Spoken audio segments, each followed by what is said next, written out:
Standard 8 subject general science unit 5 inside the atom. मागील पाठाला आपण ॲटॉमिक स्ट्रक्चर हा घटक पाहिला. आज आपण distribution of electron and electronic configuration of elements हा घटक पाहणार आहोत. डिस्ट्रीब्युशन ऑफ इलेक्ट्रॉन म्हणजेच इलेक्ट्रॉन वितरण. As per Bohr's atomic model electrons revolve in stable shells. बोरच्या अनुप्रारूपानुसार इलेक्ट्रॉन स्थायी कवचामध्ये परिभ्रमण करतात. This shell have a definite energy. या कवचाला विशिष्ट ऊर्जा असते. The shell nearest to the nucleus is called the first shell. या कवचांना विशिष्ट ऊर्जा असते आणि अणुकेंद्रकाच्या सर्वात जवळ असलेल्या कवचाला पहिले कवच असे म्हणतात.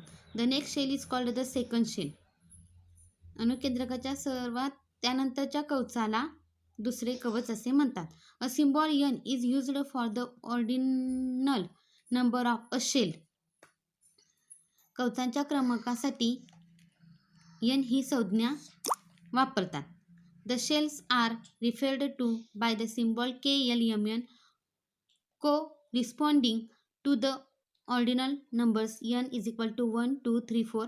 The maximum number of electron a shell can contain is obtained by the formula 2n square.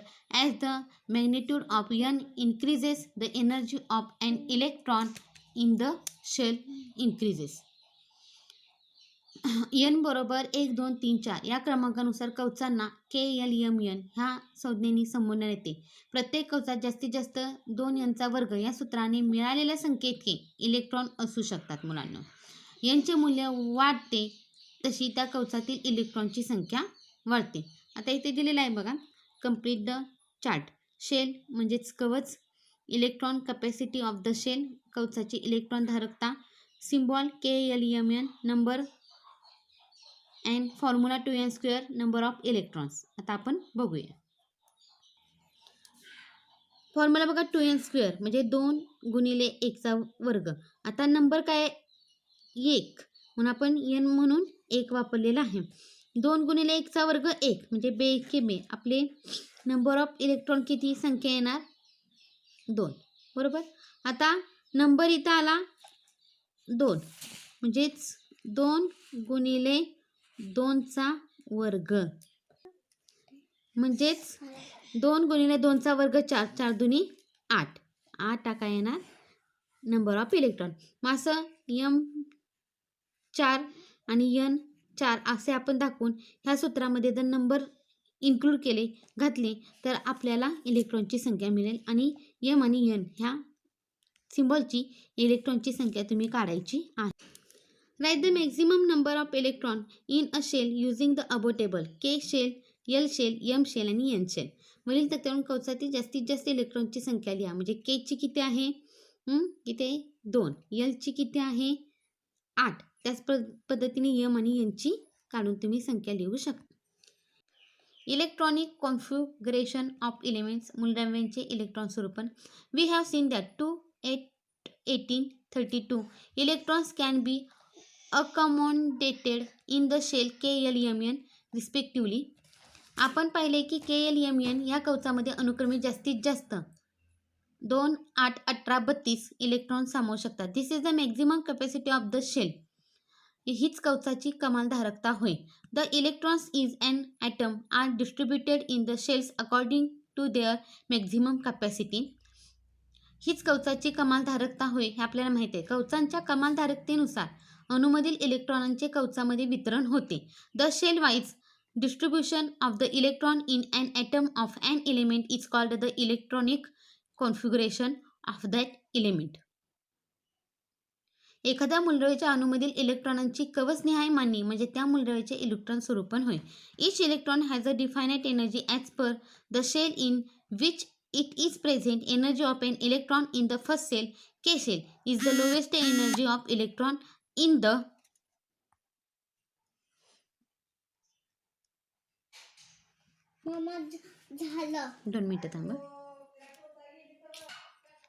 subsequent cells goes on increasing with the ordinal number of the shell.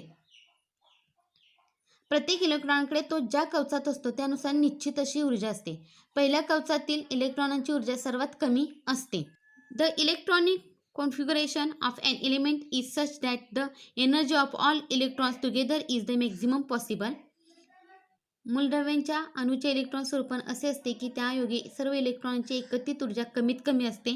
Electron get a place in the shell is accordance with the maximum capacity of the electron shell is an atom and the increasing order to of energy. अणूतील electron कवचांच्या कमाल धारकतेप्रमाणे तसेच ऊर्जेच्या चढत्या क्रमानुसार असलेल्या कवचामध्ये स्थान मिळवतात. Let us now look at the electronic configuration of atom of some elements. The rows 1 to 3 are filled in this table. Accordingly, you have to fill the rest of the table. आता आपण काही मूलद्रव्यांच्या अणूचे electron स्वरूपण पाहू. या तक्त्यामधील म्हणजे 5.7 या तक्त्यामधील 1 ते 3 ओळी भरून दिलेल्या आहेत. त्याप्रमाणे उरलेला तक्ता पूर्ण भरावयाचा आहे. Atom symbol, electron number in the atom, distribution of electrons, shell symbol, maximum capacity, electronic configuration in the numerical form. बघा, हायड्रोजनचे अणूतील इलेक्ट्रॉन संख्या 1 आहे, म्हणजे के कवचांमध्ये 1 अणू येणार त्यांचा, म्हणजेच त्याची संख्या किती झाली इलेक्ट्रॉन स्वरूपण 1. हेलियमचं 2 आहे, म्हणजेच के कवचामध्ये 2 येणार आणि त्याचे इलेक्ट्रॉन स्वरूपण किती झाले 2. बरोबर. लिथियमचं 3 आहे, 3 म्हणजे के कवचामध्ये 2 आणि राहिलेलं 8, 18, 32 असं आहे आपलं. मग के कवचाची पूर्ण झाले म्हणून एलमध्ये 1 घेतलेला आहे, बाकीचं 2, 1 असे. क्लोरीनचं 17 आहे, तर त्याचे के मध्ये 2 पूर्ण, नंतर 8 पूर्ण, मग 8 आणि 2 10, राहिले किती होती 7.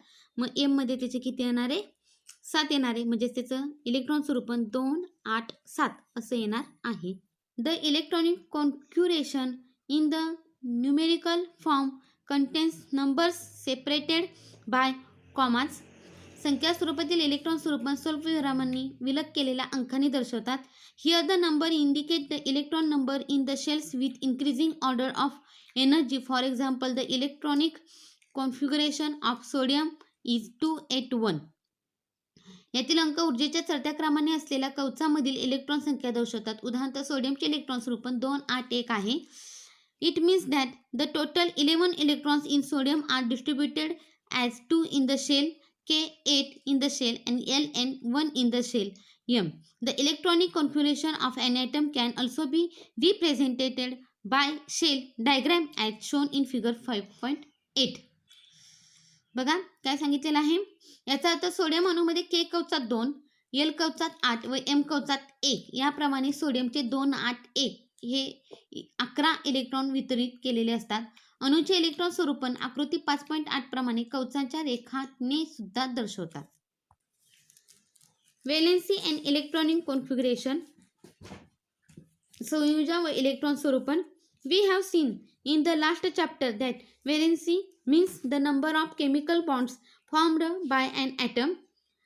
संयोजन म्हणजे एका अणूने तयार केलेल्या रासायनिक बंधांची संख्या, हे आपण मागील पाठात पाहिले.